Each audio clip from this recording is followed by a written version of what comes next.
Hello दोस्तों, नमस्कार। आप सभी का एक बार फिर से हार्दिक स्वागत है आशीष क्लासेस पर। आप सभी को नववर्ष की हार्दिक शुभकामनाएं। आज हम डिस्कस करेंगे 2 जनवरी का editorial sign of the future. देखिए, साइन ऑफ द फ्यूचर का मतलब क्या है? भविष्य का संकेत। साइन का मतलब संकेत होता है, और प्रपोजिशन है, द डिटरमिनर है, फ्यूचर नाउन है। ठीक है, साइन नाउन है, ठीक है, और प्रपोजिशन है। प्रपोजिशन मतलब ऑब्जेक्ट लगता है, ऑब्जेक्ट नाउन या प्रोनाउन होता है। तो यहाँ पे फ्यूचर भी क्या नाउन है और द डिटरमिनर है। तो भविष्य का संकेत किसको लेकर लिखा गया है? इसरो का एक मिशन है, इसरो ने एक मिशन लॉन्च किया है, उसके बारे में एडिटोरियल है। तो इसरो का PSLV C58 मिशन है, उसके बारे में हम डिस्कस करेंगे। थोड़ा सा देखिए, स्पेस संबंधी आर्टिकल है, तो थोड़ी बहुत चीज़ें ऐसी भी हैं जिसको आप बिना अगर ट्रांसलेशन के समझेंगे तो वो ज़्यादा समझ में आएंगी, क्योंकि इसमें कुछ ऐसे टर्म्स हैं जो आपको हिंदी अनुवाद अगर आप निकालने लगोगे तो वो समझ में आपको आएगा नहीं। तो उसी लिहाज से हम इसको पढ़ेंगे। तो आइए स्टार्ट करते हैं आज का ये सेशन। क्या कह रहा है? The PSLV C58 mission is a symbol of the demands being made of ISRO. PSLV C58 ये मिशन का नाम है। ये जो मिशन है ये क्या है? ये एक सिंबल है। ये क्या है? एक सिंबल है। किसका? डिमांड्स का। डिमांड्स कौन सी? जो की जा रही है ना? और किससे की जा रही है? इसरो से। तो इसरो से जो डिमांड की जा रही है उसका एक क्या है? ये एक सिंबल है, ये एक प्रतीक है, ये एक साइन है। ये इसका मतलब है, ठीक है ना? तो अब देखिए, यहां जो ये मिशन दे रखा है इसकी वर्ब हो गई इज।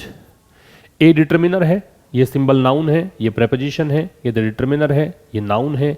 बीइंग मेड है, वो एक प्रकार से पैसिव का स्ट्रक्चर बनाया गया, बीइंग के साथ थर्ड फॉर्म, जो डिमांड्स की जा रही हैं और इसरो से। आगे देखिए, 2 missions the Indian space research organisation, ये इसरो की फुल फॉर्म है। 2 मिशंस, एक बार इसको छोड़ दें, इसको ध्यान रखें। 2 जो मिशंस हैं जो कि इसरो ने क्या किए हैं? लॉन्च किए हैं। इसरो की वर्ब हैज लॉन्च्ड है, और ये प्रेजेंट परफेक्ट है। हैज और हैव के साथ थर्ड फॉर्म आती है तो वो कौन सा टेंस होता है? प्रेजेंट परफेक्ट होता है, ठीक है। तो इसरो ने लॉन्च किए हैं क्या? 2 मिशंस। कब? इन द 5 मंथ्स, 5 महीनों में। 5 महीने कौन से कहां से काउंट कर रहा है? Since its success with Chandrayaan 3, जब से इसको सफलता मिली है चंद्रयान 3 में, तब से लेकर अब तक 5 महीनों में इसने 2 मिशंस लॉन्च किए हैं। और ये 2 मिशंस की वर्ब जो है वो है have both been scientific in nature. ये दोनों ही मिशन जो है वो अपने नेचर में, अगर इसकी प्रकृति देखेंगे इसकी, तो आपको पता लगेगा कि ये साइंटिफिक है, ठीक है। इसकी प्रकृति जो है वो साइंटिफिक है। कौन कौन से मिशन है? वो कोलन, इस साइन को हम बोलते हैं कोलन, ये समझाया है आगे। The Aditya L1 space probe. Probe का मतलब होता है इन्वेस्टिगेशन। प्रोब का मतलब क्या होता है? इन्वेस्टिगेशन। और आप प्रोब को कह सकते हैं एग्जामिनेशन। जांच को कहा जाता है क्या? प्रोब, ठीक है। तो कह रहे हैं पहला तो है आदित्य L1 स्पेस प्रोब, एक तो ये मिशन का नाम है, ठीक है। टू स्टडी, किस लिए? अध्ययन करने के लिए। किसका? सूर्य का। And the X-ray polarimeter satellite, XPoSat जिसको कहते हैं, ये दूसरा मिशन है। ये किस लिए? पोलराइज्ड एक्सरेज का स्टडी करने के लिए। पोलराइज्ड का ये एक फिजिक्स का टर्म है, तो मैंने कहा कि आप इसको अनुवाद में जाओगे तो आपको थोड़ा समझ में कम आएगा, इसलिए इसको ऐसा ही पढ़ें आप।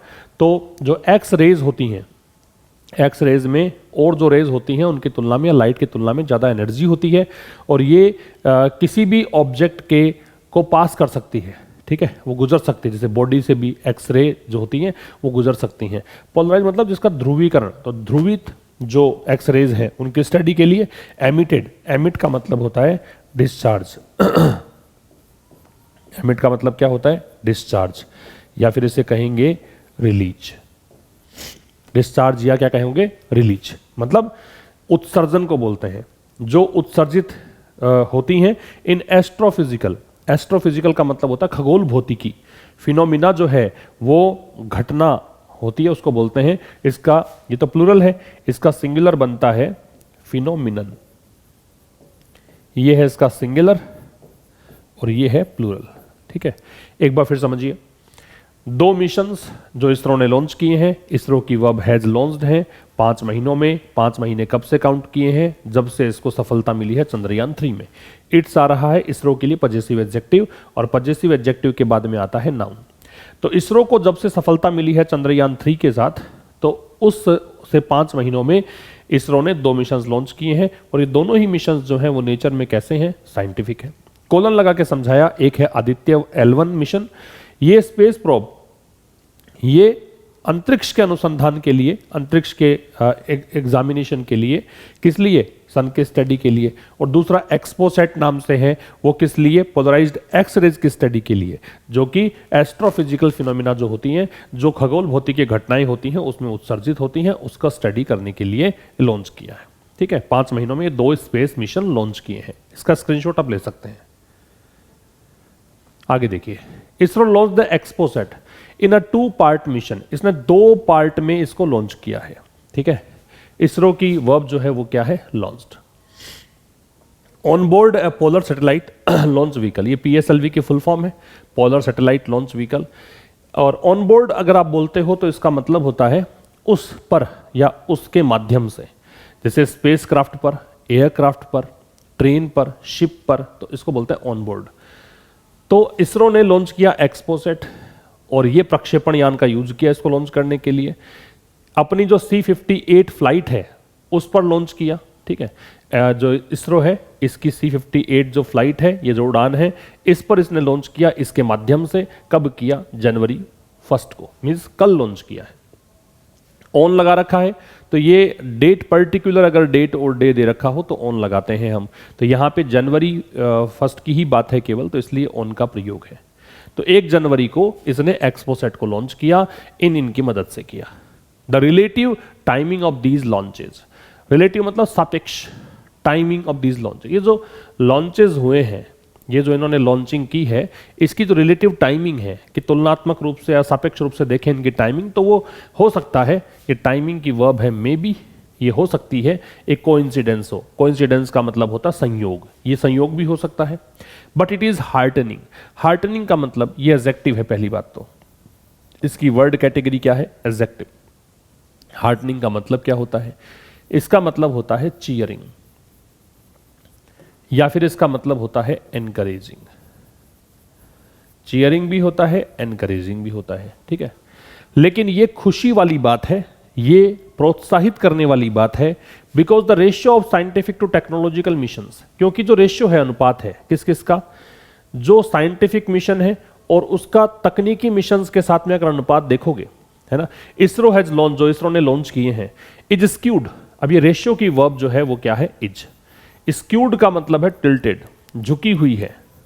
ये अनुपात झुका हुआ है किसके फेवर में, लेटर। लेटर मतलब बाद वाला। बाद वाला कौन सा है, टेक्नोलॉजिकल मिशंस के इधर ज्यादा मतलब मिशन लॉन्च किए हैं।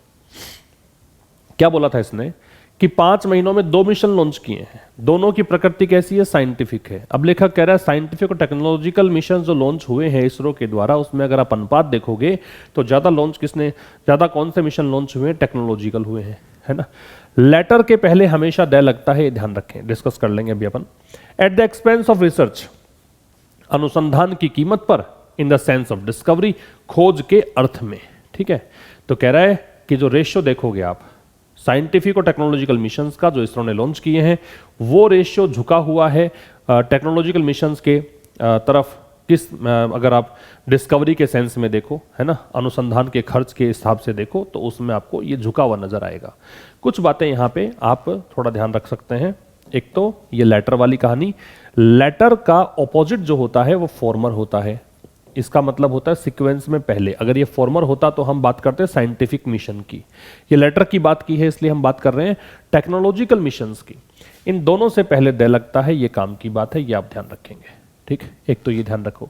दूसरा, यहां पे आप देखिए बिकॉज है वो कंजंक्शन है, कंजंक्शन के बाद नया वाक्य स्टार्ट हो गया, तो नया वाक्य मतलब नया उपवाक्य जिसमें सब्जेक्ट भी होगा, वर्ब भी होगी। रेशियो यहां पे सब्जेक्ट है, इसकी वर्ब है वो इज स्क्यूड है। ठीक है, और अनुपात जो होता है वो इससे ही बताते हैं, 2 से ही, है ना। 2:3 ऐसे बोलते हैं, 2:3, तो 2:3, 3:4 ऐसे, तो 2 से ही हम अनुपात बताते हैं। इसरो की जो वर्ब है वो हैज लॉन्च्ड है। ठीक है, और बाकी इसमें कुछ खास नहीं है, इसका स्क्रीनशॉट आप ले सकते हैं। फिर कहना those science oriented missions, oriented का मतलब उन्मुख, जो विज्ञान के उन्मुख मिशंस थे, टेक्नोलॉजिकल मिशंस थे और कुछ साइंटिफिक थे। तो साइंटिफिक मिशंस की बात कर रहा है। वो मिशन जो साइंटिफिक थे हैव ऑल बीन एक्सेप्शनल, वो सारे के सारे एक्सेप्शनल रहे हैं, ये मतलब शानदार, अद्भुत, असाधारण, इन देयर ओन राइट। ये एक फ्रेज है, इन वंस ओन राइट। इसका मतलब खुद के बलबूते पर, खुद के प्रयासों से, किसी दूसरे के सहयोग से नहीं, खुद के बलबूते पर। ये होता है इन वंस ओन राइट। इसका मतलब दोज के साथ में नाउन है वो प्लूरल आती है, ठीक है, और ये डेमोन्स्ट्रेटिव एडजेक्टिव है यहां पे दोज। दोज क्या है? डेमोन्स्ट्रेटिव एडजेक्टिव है। दिस, दैट, दीज, दोज, ये डेमोन्स्ट्रेटिव प्रोनाउन भी होते हैं, एडजेक्टिव भी होते हैं। अगर इनके बाद नाउन होता है तो इन्हें एडजेक्टिव कहा करो, अगर इनका नाउन नहीं है तो इन्हें क्या कह दिया जाए? इन्हें कह दिया जाए डेमोन्स्ट्रेटिव प्रोनाउन। क्लियर है? तो वो जो साइंस ओरिएंटेड मिशंस हैं वो सारे के सारे एक्सेप्शनल रहे हैं। एक्सेप्शनल एडजेक्टिव है, अपने बलबूते पर, अपने दम पर। फॉर एग्जाम्पल, उदाहरण के लिए एक्सपोसेट की अगर बात करें, एक्सपोसेट मिशन जो है ना वो ब्लैक होल और जो न्यूट्रॉन स्टार है उनके स्टडी के लिए लॉन्च किया गया है। ये 50 जो सबसे, मतलब अगर आप बात करें 50 जो सबसे ज़्यादा चमकीले या फिर सबसे ज़्यादा ब्राइट जो स्टार्स हैं या सोर्सेज हैं उनका स्टडी करने के लिए इसको लॉन्च किया है। उदाहरण के लिए एक्सपोसेट जो है is only the second space based experiment. ये is only the second space based experiment, ये केवल दूसरा ही अंतरिक्ष आधारित प्रयोग है। किस लिए? एक्सरे पोलराइजेशन के स्टडी के लिए। And at higher X-ray energies than the other. और ये जो लॉन्चिंग हुई एक्सपोसेट की, ये ज्यादा एनर्जी वाला है ना, at higher X-ray energies than the other, दूसरों की तुलना में ज्यादा एक्सरे एनर्जीज के लिए इसको मतलब ये लॉन्च किया गया है। NASA's imaging X-ray polarimetry explorer, किसकी तुलना में? देखो दूसरा ये है, दो ही तो हुए थे, द अदर दे रखा है देखो यहां पे। अब कोई काम की बात बताता हूं, बता रखी है मैंने पहले भी। एक होता है अनदर, एक होता है अदर, एक होता है द अदर। अनदर जो है इसके साथ में वर्ब आती है, मतलब जो नाउन आता है वो आता है सिंगुलर। अदर के बाद में नाउन आती है वो आती है प्लूरल। और यहां पे चाहे सिंगुलर हो चाहे प्लूरल हो कोई फर्क नहीं पड़ेगा। ये है स्पेसिफिक। कौन सा? ये द अदर वाला। ये दोनों है जेनरिक। जब हमें पता नहीं होता है किसकी बात कर रहे हैं तब तो हम लगाते हैं क्या, तब तो हम उसको मान लेते हैं कि वो जेनरिक है। जब पता हो जाता है किसके बारे में बात कर रहे हैं तो वो क्या है? स्पेसिफिक है। तो यहाँ पे दो ही मिशन आज तक लॉन्च हुए हैं। एक तो हुआ है एक्सपोसेट जो अभी लॉन्च किया है, इससे पहले अमेरिका ने लॉन्च किया था। नासा का एक मिशन है इमेजिंग एक्सरे पोलरीमेट्री एक्सप्लोरर, ये मिशन है ना, इसलिए द अदर लगाया। इसकी तुलना में ज्यादा एनर्जी पर एक्सरे एनर्जीज वाला ये मिशन है। तो ये जो उदाहरण के लिए एक्सपोसेट जो है वो केवल दूसरा स्पेस बेस्ड एक्सपेरिमेंट है इसका अध्ययन करने के लिए, और इस जो दूसरा मिशन है इसकी तुलना में ज्यादा एक्सरे एनर्जीज पर ये ऐसा कर पाएगा, है ना। ये मिशन ज्यादा एक्सरे एनर्जीज पर इसको कंडक्ट कर पाएगा। इसका स्क्रीनशॉट ले सकते हैं आप। It's पॉलिक्स payload. अब दो प्रकार के पेलोड है ना। एक है पॉलिक्स पेलोड है, रियलाइज्ड बाय, अब ये किसके द्वारा या किसके सहयोग से हुआ है? रमन रिसर्च इंस्टीट्यूट के सहयोग से। ये जो पॉलिक्स पेलोड है, अब ये टेक्निकल टर्म्स है, इसको ऐसा कैसा पढ़िए आप। ये जो है ये ट्रैक करेगा, ट्रैक का मतलब पता लगाना, किसका? एक्सरेज का, in the 8 to 30 kilo electron volt, इस एनर्जी पर, इस एनर्जी रेंज में 8 से लेकर 30 kilo electron volt energy range तक। एंड ऑब्जर्व एमिशंस, और उत्सर्जन को ऑब्जर्व करेगा from around 50 sources in 5 years. 5 सालों में 50 सोर्सेज जो है सबसे चमकीले, वहां से लगभग 50 सोर्सेज से ऑब्जर्व करेगा एमिशंस को। ये पॉलिक्स पेलोड की बात कर रहा है। दो प्रकार पेलोड हो, एक अगला पेलोड भी आएगा आगे। तो जो पॉलिक्स पेलोड है जिसका सहयोग किसके सहयोग से हो रहा है? रमन रिसर्च इंस्टीट्यूट के सहयोग से। वो इस एक्सरेज को ट्रैक करेगा इस रेंज में, इस एनर्जी रेंज में, और ऑब्जर्व करेगा एमिशंस को, उत्सर्जन को, लगभग 50 सोर्सेज से 5 सालों में। इसका स्क्रीनशॉट लीजिए। आगे कह रहा है जो एक्सपेक्ट पेलोड है, ये दूसरा, ये किसके द्वारा किया गया था? इसरो के UR राव सैटेलाइट सेंटर के द्वारा। वो जो था अभी बताया मैंने पॉलिक्स वाला, जो एक्सपोसैट वाला इंडिया वाला है, वो तो रमन रिसर्च इंस्टीट्यूट के द्वारा। ये पेलोड किसके द्वारा? इस सेंटर के द्वारा। ये क्या करेगा? ये स्टडी करेगा। विल मॉडल है, ये बेस फॉर्म है, ठीक है। एक्सरेज एनर्जी 0.8 से 15 keV and changes in the continuous X-ray emissions, इसकी स्टडी करेगा। उसका देखो रेंज 8 से 30, इसकी रेंज 0.8 से 15, और जो लगातार एक्सरे एमिशंस में चेंजेस होते हैं उसका अध्ययन करेगा। टुगेदर, साथ साथ में, दोनों अगर साथ में देखें पेलोड्स तो दे आर एक्सपेक्टेड, तो इन दोनों से ये आशा है, ते की वर्ब है वो आर एक्सपेक्टेड है, इन दोनों से ये आशा है कि ये शेड लाइट, शेड लाइट का मतलब होता है एक्सप्लेन करना, throw light, shed light, explain करना, इल्यूसिडेट करना, व्याख्या करना, समझाना। तो दोनों से ये आशा है कि ये क्या करेंगे? ये प्रकाश डालेंगे किस पर?